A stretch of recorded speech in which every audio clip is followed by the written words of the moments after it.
राम मंदिर जब बनी तभी भारत को सच्ची आज़ादी मिली। इस पे आप क्या कहेंगे मैम?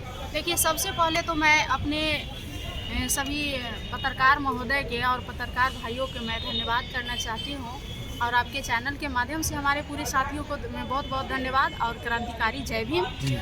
जैसे कि मोहन भागवत ने कहा कि राम मंदिर बना, हाँ, तब जाके भारत को सच्ची आज़ादी मिला। तो उनसे ये पूछना चाहते हैं कि हमको लगता है कि वो पढ़े लिखे इंसान नहीं है क्या? अगर पढ़े लिखे रहते तो हमारे संविधान के बारे में जानते। और राम मंदिर ये तो कह रहे अब की बात है, जब हमारा संविधान नहीं था और हमारे बाबा साहब हमने आज़ादी नहीं मिली थी और सबसे ज़्यादा शोषण खास करके महिलाओं के साथ हुआ था, उस समय उनका राम भगवान कहाँ थे और मोहन भागवत कहाँ थे उस समय? और बोल रहे आज़ादी, उनको स्तन ढकने की अधिकार नहीं था, बोलने का अधिकार नहीं था, सर उठाकर चलने का अधिकार नहीं था। वो तो मनुस्मृति के दौर में था ना। अरे भाई, तो हम आपको बता रहे हैं अधिकार नहीं था, तो हमें आज़ादी मिली। हमारे बाबा साहब ने हमारा संविधान लिखा और बाबा साहब के बदौलत हमें आज़ादी मिली। बिल्कुल नहीं है उन्हें संविधान का ज्ञान। अगर संविधान को उनके पास ज्ञान रहता और संविधान के बारे में जानते तो इतना बड़ा बात नहीं बोलते। उसने संविधान तो मानवे नहीं करते हैं। संविधान को यदि मानते हैं तो ऐसा अनर्गल बयान देते। वो तो देखिए वो तो मनु विधान को मानने वाले लोग हैं ना। हम लोग एक संविधान तरीका से वही नहीं कविता जी बोल रहे हैं। कंगना रनावत को आप जानते हैं? तो लोग है किसका आदमी? वो भी बोले हैं कि 2014 में जब बीजेपी की सरकार आई, मोदी जी प्रधानमंत्री बने, तब देश आजाद हुआ। सच्ची आज़ादी अब नहीं हुई है। हमारे बाबा साहब ने जब हमारा संविधान लिखा और उसके बाद ही हमारी आज़ादी मिली है। उसको ये कह रहे हैं आपको बार बार नहीं कि लोग गुमराह करने का काम कर रहा है। तो कंगना जी के बयान को कैसे देखते हैं आप? एकदम बेकार की बातें वो लोग बोल रही है, एकदम बेकार की बातें। सांसद है आज कंगना रावत जी, आप सांसद बन गई है, किनके बदौलत है?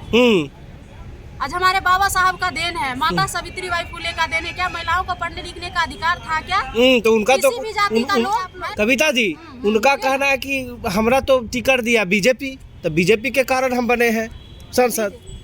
तो बीजेपी आज टिकट दिया, लेकिन कारण क्या है? पहले क्यों नहीं मिलता था? ये जो हम कह रहे कि जो महिलाओं को पढ़ने लिखने का अधिकार नहीं था, हिंदू कोड बिल नहीं था उस समय कहाँ था ये बीजेपी वाले लोग और राम भक्त कहाँ थे?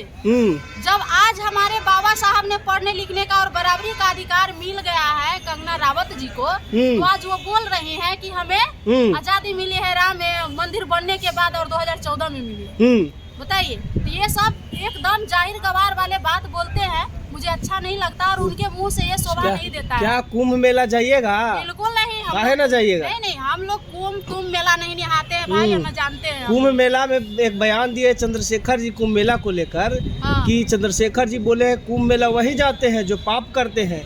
इसी बात को लेकर तमाम हिंदू संगठन उन पे हावी है। इस बयान को कैसे देख रहे हैं आप? देखिए, हमारे चंद्रशेखर भाई ने कोई गलत बात नहीं बोला है। क्या बोल रहे हैं? उसने यही बोले कि मैं हिंदू गुरुओं से, मैं संत गुरुओं से मैं सुनते आया है कि जो पाप करता है और वहाँ गंगा और कुंभ मेला में वहाँ जो है नहाता है और पाप धुल जाता है। उसने अपने मुंह से नहीं कहा। अच्छा, गुरुओं का बात बोले?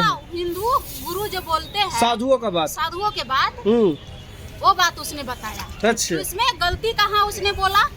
कुछ संत उनके समर्थन में भी आए, लेकिन कुछ संत जो है उनके विरोध करके और उनका सर धड़ से अलग करने वालों को इनाम भी कर रखा है। खुलेआम इतना पावर नहीं है। हमारे बाबा साहब के संविधान अभी जीता जागता है, समझे नहीं? उनको खरोच तक नहीं आएगी। और वो लोग क्या कहता है कि साधु और संत पाखंडवादी जो है, ये लोग का पढ़ने लिखने का तो है नहीं। उन लोग का पढ़ाई लिखाई तो कुछ किया नहीं, गया और भगवा कलर किया और जंतर मंतर पहन के वहाँ बैठ जाने से बड़का ज्ञानी नहीं हो जाएगा वो, समझे ना? तो बड़ा ज्ञानी नहीं होगा वो, समझे ना? इसलिए हमारे भाई चंद्रशेखर आजाद ने कोई ऐसी बात गलती नहीं बोले हैं। चलिए, आपका परिचय क्या हुआ?